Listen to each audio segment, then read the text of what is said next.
Hey guys, this is John. I'm playing Grandmaster Danya, who I think is Daniel Naroditsky. Very strong American Grandmaster. He is the Samford winner, I believe. I'm going to play a funky move here. I'm going to go h5.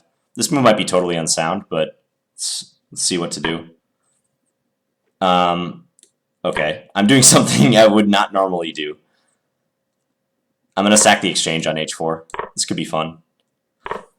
But yeah, this is Grandmaster Daniel Naroditsky from California, who I think is probably FIDE 26, 20, or 30, I want to say. He's up there. He's a really good player.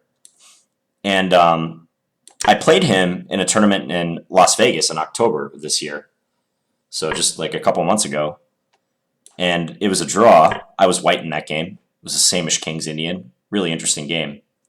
And he ended up making the Final Four. This was the Millionaire Chess Open in Las Vegas. And in this tournament, it had a format where the top 4 players after 8 rounds qualify to play like a round robin between each other for big money. And he was one of the 4 finalists. And he didn't make it further than that. The tournament, that mini round robin was eventually won by Wesley So. But he played very impressive the whole event, and he's clearly on the rise. And his blitz rating is just massive too, by the way. What is this flag? Why does he have that? Papua New Guinea. Daniel, I'm pretty sure you're not from Papua New Guinea. Yeah, Daniel Naroditsky. FIDE 2601, USCF 2680. He's a very nice guy too, and he writes some awesome articles for chess.com. I suggest you take a look at them if you haven't seen them. I have him thinking here in this position. So this experimental sacrifice on h4 is not leading to a great position for me, but it's a position of sorts. Did I miss queen e5 followed by queen takes h2?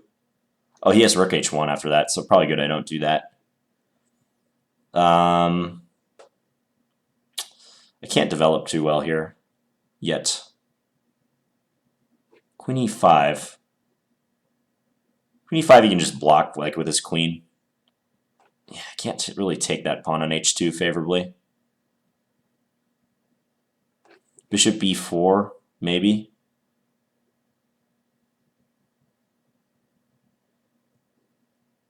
Maybe knight e5. Okay, I'm gonna go here.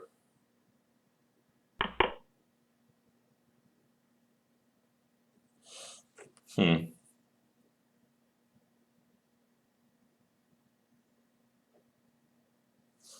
I suppose just develop, like bishop e7. Not too proud of this position, but maybe I can whip something up.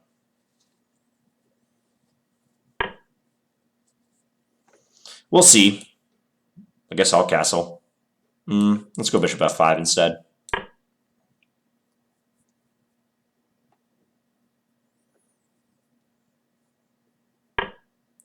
This was highly experimental, to say the least. Let's see. What is he threatening? Stuff. Just take this knight. I'll probably take with a pawn, huh? Well, if he takes with the pawn, I get knight e5 in. So maybe that's some play.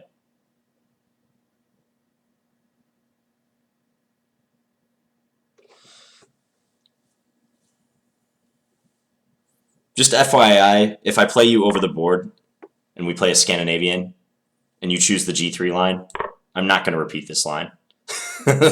I'm not going to play H5 and then sack the exchange. Maybe Nakamura can get away with that, but I am not Nakamura, so under normal circumstances I would have no business doing this. You know, this position is probably okay for me. I'm not better by any means. I probably don't even have compensation because I am down 2 points of material. But the salient factors here are the fact that my pawn structure is really solid. He has a couple weaknesses. He's got the h2 and f2 pawns isolated. And I think the structure is well suited to knights. And I have 2 knights and he has no knights. I think it's well suited to knights because it's very compact. And I like I said, I don't have that many weak points. So I think my knights will kind of huddle around and maybe later, if the queens get exchanged, jump around and create threats. Okay, he might be setting up some nastiness. Some sacrifices, possibly on g6. So I should probably play some reinforcing move. But, no, let's just go rook h8. I'm going to be principled. If he wants to sack on g6, he can do that. f4, that seems weakening. Seems kind of weakening. Let's just move our king back. I kind of want to bring my king over to the queen side, like kind of castle by hand almost. Okay, should this knight go here? Should go to g7? Probably should go to f6. It'd be kind of cool to put it on f5, but I worry about stuff. Let's go here. f4 could be weak. Now queen c7 or queen d4 is an option. The name of the game is just keeping everything defended for me. And I'm going to probe him. And I got to play faster. This guy's also really good at bullet too, so I don't want to get into like a, I don't know, 10-second battle with him towards the end of the game. Let's try to avoid that fate. All right.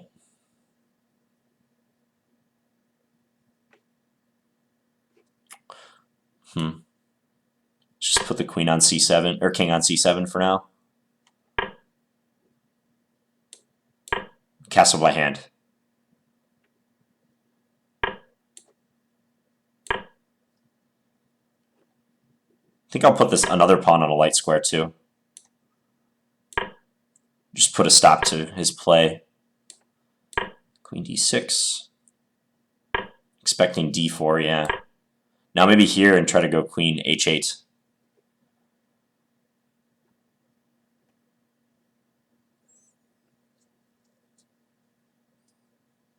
I wish my knights were a little more active. Wish I could reroute them somewhere. Like maybe knight e4 now? Ooh, better not do that yet. Let's reroute this one. I'm going to put it on d6 and give it options. I know he's going to be itching to try to find something to attack. He kind of has to. Otherwise, he's just moving his pieces around without a plan.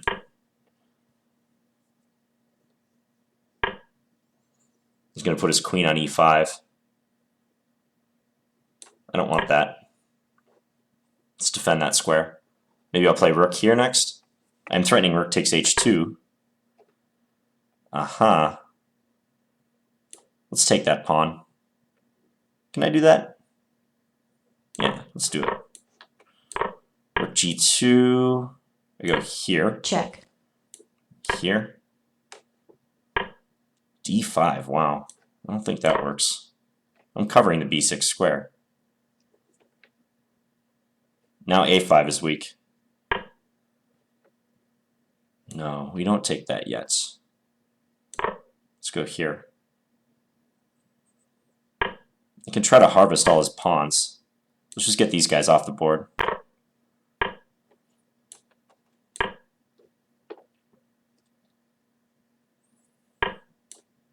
Let's do this.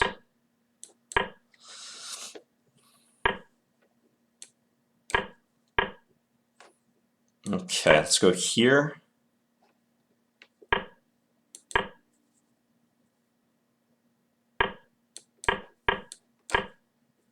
Like I said, I don't really want to get into a mouse moving battle with him.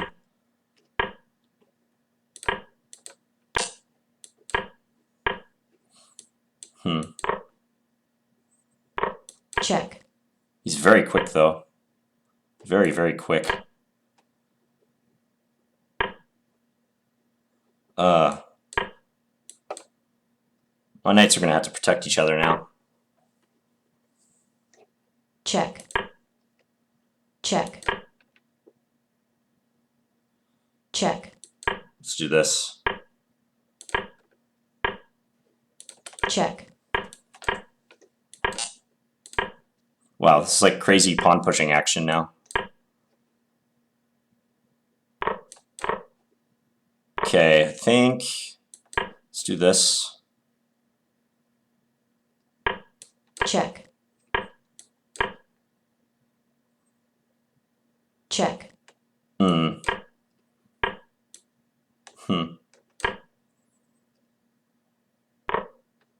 He's gonna go for the win.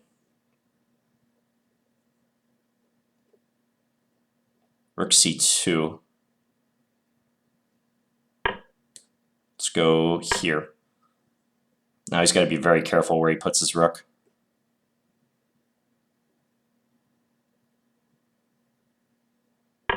time warning,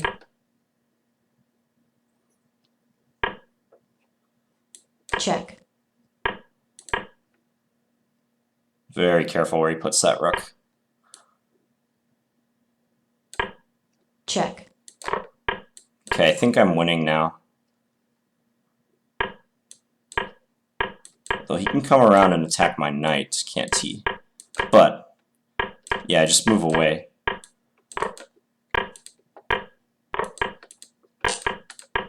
Okay, can I mate him in this amount of time? check,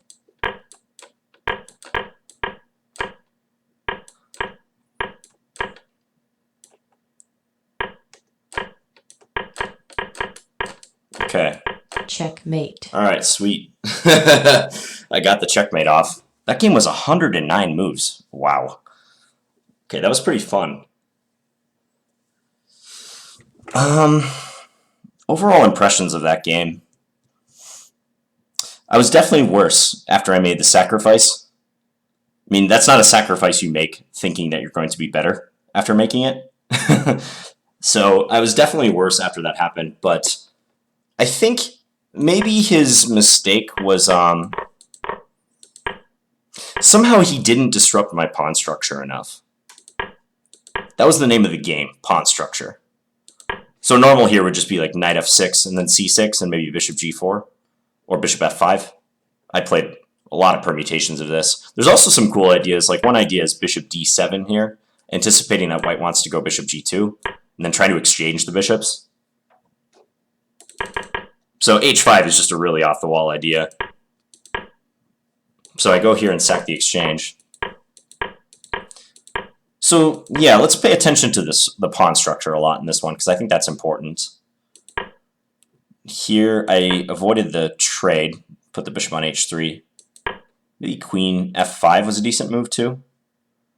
Let's say queen f5, he takes, I take with the knight, hit f2. I hope eventually I can recover the h-pawn, and he'll be stuck with the bad pawns as he was in the game. But I like the way he developed. Yeah, and here, I didn't see this when he played rook g1, but I could go check and then try to grab this pawn, but he must have anticipated that rook h1 was possible. And there's a problem with my bishop hanging. So I just played e6, then he went here. And again, I can't really do queen e5. Bishop b4 would be the real normal move here, which seems great because it pins him. If he castles, I can perhaps take on c3 and grab a2, but I was worried about this as a reply. And if I take with the knight, I think I just lose this pawn, unless I have some sort of tactical trick, but I don't see anything off the top of my head. And if I play g takes, then he has a pass pawn here, and also rook g8 is available. He can probably just throw that in, force me to play a passive move like knight f8. So I really didn't want that to happen. So I somewhat begrudgingly played g6. He castled, I went here, king b1. Now he's ready to move this knight away. He didn't want to do it on the previous move because his a2 pawn would be hanging wherever he moves his knight. So this happened. I brought my bishop back. I think bishop takes e4 might have surprised him a little bit. Otherwise, I love h5, because that's a move that's just trying to give the pawn back, but like really disrupt my position in the process. Like say I take with a knight, Then take. Bishop takes here. I'm sure it was like essentially just winning for white. Check. Yeah, my position's in shambles. So bishop takes e4 though. He took with his bishop, and that allowed me to take here. The problem is though, if he takes with his pawn, I think knight e5 is not so bad. Because I'm attacking his bishop. And if this bishop moves, maybe knight takes e4 is possible. Like say he goes here, guarding the c4 square, then I have that move. But I wonder if in this position he could play, let's say h takes g6, and then if knight takes f3, no, that's not good. Never mind. I was thinking somehow this might be okay, but he can't check me anywhere on the d file. So knight e5. Maybe take here first. Take and then take here. Okay, this is a better option. Because now if I take, I just get mated. Check. Check, and then queen takes f7. Checkmate. So that's no good. Yeah, bishop takes g5 is probably just really strong. Although, ooh, there's threats on b2. Huh.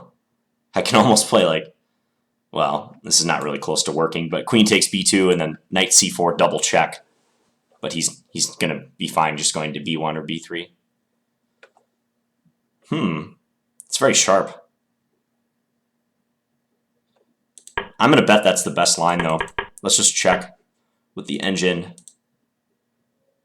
Yeah, d takes e4, and if knight e5, queen f4. Okay, queen f4 hitting both knights and defending his bishop. What about that line I was saying? Take, and then take here. Yeah, that also looks good. Plus 3.5 and climbing. Yeah, so my position was somewhat busted here. When he does this, might not be so bad for black. Yeah, and that trade helps me. I was extolling the virtues of my pawn structure and my knight pair. But yet it's still plus 2.3 something for white. Turn the engine off. And yeah, I think the big problem for him here is just it's hard for him to generate threats and really break my pawn structure. He needs to make a pawn breakthrough. I don't think he can win this position just with his material superiority. He's got to make a pawn break somewhere.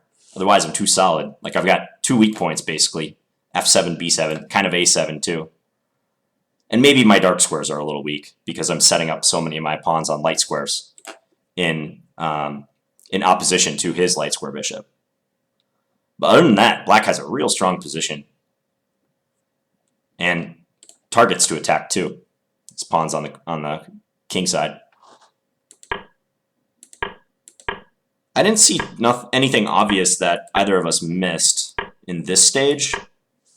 He was just looking for play. I was creating threats against his pawns. a6. So now I've got all my pawns arranged on light squares. This is really nice in playing against his light square bishop. No scope for that bishop. Here I was playing around, like trying to find the best use for the queen. Now I tried to find a better route for my knight. Because at the moment, these knights are a little superfluous. Superfluous pieces are pieces that are taking away each other's squares. And with knights, this is a common problem. Like, both knights would be much better off if they could go to different squares or occupy, like, different outposts.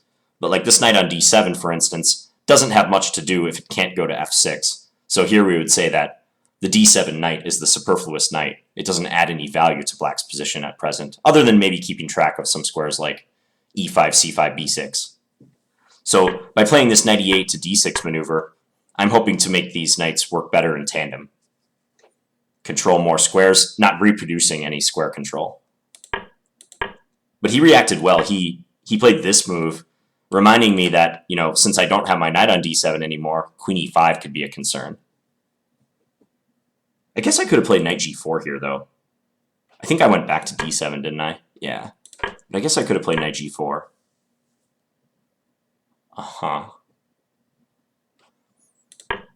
So I went here. In a time scramble situation, I think this is a lot easier to play for black. Again, because of the compactness issue. I have a more compact structure, he doesn't. Check. And as long as I keep my bases guarded, I can play moves that don't do so much, but are still strong, because it's easy for me to make such moves. Yeah, and then d5 looks like kind of desperate, to be honest. I don't know if he played that intending his queen to get to a7 or what, but just looks like he's giving away a pawn. I took with the queen, attacking his bishop, also attacking a5. Then I got this capture in. So now, I bet I'm just better at this point. Yeah, went from a white edge earlier to now a significant black edge. Let's see this moment. Yeah, d5 was not good. Still likes him if he plays c4. You guys see why c4 is strong? That's a move intending a breakthrough. Like, he's preparing d5 if he can get it in. It'll still be hard to get in because I'm defending that square 1, 2, 3 times.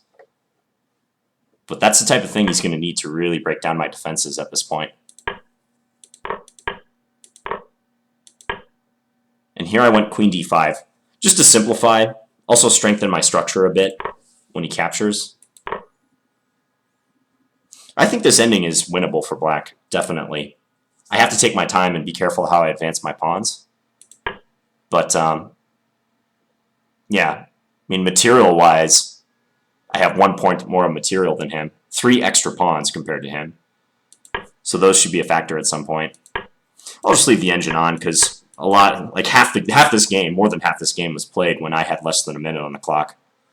So, we went over 100 moves, and right now, when did I get less than a minute on my clock? Starting here, move 44. And him too, I mean, he's, for all intents and purposes, is basically a minute left.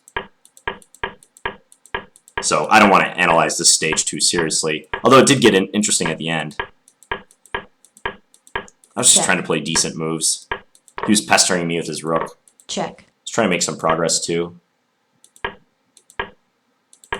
Here I could have tried to like sell out and, I don't know, keep the battle localized to the center and the king side by taking his c3 pawn.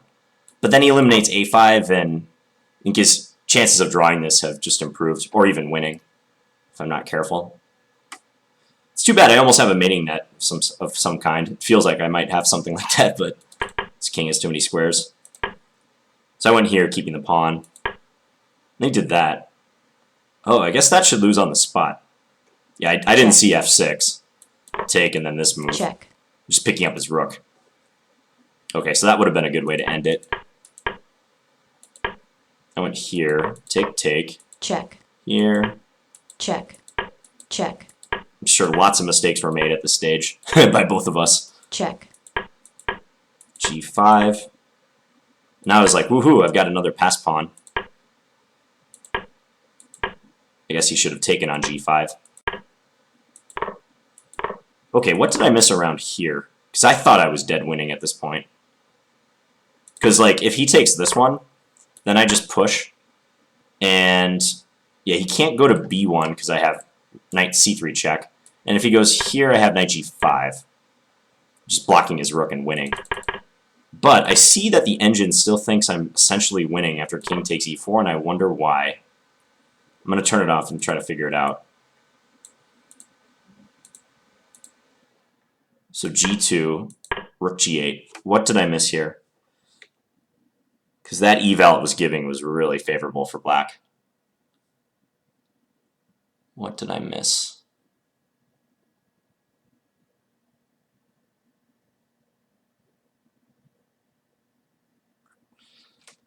I think I have to move my knight. I don't see any point in g1 queen. Maybe it just thinks I'm winning after knight c3 check? Don't know. Knight c3, king d3. Huh. It's not obvious to me why this is like just flat out winning. Turn the engine back on. Check. That's what I did. Knight c3, king d3, king b3. Check. Check. Oh, I had the really nice move, knight b5 at this point. And if he takes, Check. I go king a2. And this pawn queens. So he would have to go back to g8. But then I get a3 in. Okay, so the engine just must think that I'm just Check. winning this ending because of my a-pawn, basically. So a3, he goes here. Yeah, knight d5. This is a good square for the knight. It's close enough to the pawn that it can assist. And also it threatens knight b4. So he went here, I go a2. Yep, Check. and now check. Okay, knight c2 would have won. Knight c... Oh, okay, because I can bring the knight to a3. Gotcha. So if he goes after my pawn, intending to sacrifice his rook, he doesn't get a chance because I play knight a3 and queen. Gotcha. So I went here, and now he can hold with king c4, according to the computer. King c4 here. Could he just sack his... No, he probably couldn't sacrifice the rook yet. Check. He's going to run into the same problem. My knight can give a check and then come to g4 and hold the pawn. But he can do rook b8. Check. Okay. King c1, and now rook a8. And if I queen at this point, now my knight's too far. It can't help me defend this pawn. Aha. So subtlety with both of our flags hanging. Yeah, he's not going to play king c4, though. That'd be impressive if he did. And he can still draw this, rook b8. Check. He just sacked immediately. Yeah, so he should play rook b8 in order to draw my knight a square further when I eventually try to promote. That's instructive. Yeah, because I hide my king, say here. There's no point in playing king b1 or king b2. He'll just give me a check again. And I either have to go back to c1 or step in front of the pawn. So I would have to promote, and just like that last line we looked at, he gets close enough to the pawn, he'll just win it. It's just a draw. My knight will come back and have to sacrifice itself for his f-pawn. Aha! What was our time situation like at this point? Check. Okay, so we're very even on time, but fortunately I have this knight g4 idea. And it takes him too many tempos to get over to h5. By the time he does that, I can just reposition my knight, and then he'll go back and attack the pawn. Like if he had played king g6 here, I could just go knight here and hold. Yep, so now I'm just able to win the pawn. And fortunately I was able to do the checkmate. It was actually kind of helpful that he took the knight. Because maybe like having the knight could have led to a disaster that happened the other day when I like stalemated the dude when I was up queen, rook, and bishop at the end. Check. Oh, and this technique I used, by the way, I moved my king around for some pointless reason. But once I got on the right track, I think the easiest way to do this checkmate, especially in time pressure, with king and queen versus king, is to keep the queen a knight's move away from the opposing king. Knights move away from the opposing king. The idea is you're just going to make this box that the king is confined to smaller and smaller by always keeping the queen that distance from white's king. So he went here, I go here. And the queen is strong enough on its own that it can corral the enemy king.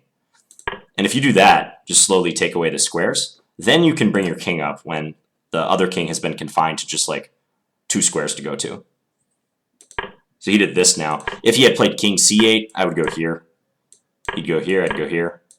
He goes here, and I don't want to go queen c7 stalemate, but now I could just bring my king over like I did and checkmate. So if you're ever in a time scramble situation and want to mate easily with king and queen versus king, do this. Because trying to combine your king and queen, although that's obviously an easy win too, increases the likelihood of a stalemate in time pressure. So here, now I've got him in the position, I can just bring my king over. And I had just enough time to do it, fortunately. Checkmate. So 109 moves. Crazy, especially considering that when we both had roughly a minute, it was like move 40-something. So lots of moves reeled off there at the end. All right. That was a fun game. Hope you guys enjoyed that one. And please leave me any feedback in the comments. Thanks for watching, guys. I'll talk to you later.